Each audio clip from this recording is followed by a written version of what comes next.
Hi friends, అందరూ ఎలా ఉన్నారు? బాగున్నాను. నేను చాలా బాగున్నాను. అందరికీ రక్షాబంధన్ శుభాకాంక్షలు అండి. ఏంటక్కో రక్షాబంధన్ అని చెప్పేసి క్యాబేజ్ చూపిస్తుంది అనుకుంటున్నారా?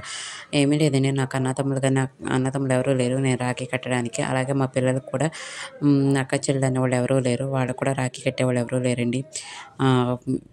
రాఖీ అలాగే నిన్న వరలక్ష్మి వ్రతం వీడియో కూడా నేను చేయలేదండి, ఎందుకంటే మా ఇంట్లో ఎవరైనా చనిపోతే ఒక 1 ఇయర్ వరకు పూజలు అనేది చేయలేదు. లాస్ట్ ఇయర్ వినాయక చవితి తర్వాత మా మామయ్య గారు అనేది చనిపోయారండి, అందువల్ల మేము అప్పటి నుంచి పూజలు అనేది చేసుకోము. కంప్లీట్గా పూజలు చేయము. ఈ 1 ఇయర్ మళ్ళీ నెక్స్ట్ మా మామయ్య గారిది సెప్టెంబర్ 2న ఆర్థికం వస్తుందండి, అప్పటి వరకు మేము పూజలు అనేవి ఏమేమి చేయము. పూర్తిగా దేవుడి గుడి దేవుడి రూమ్ అనేది పూజ రూమ్ అనేది క్లోజ్ చేసి ఉంచుతామండి.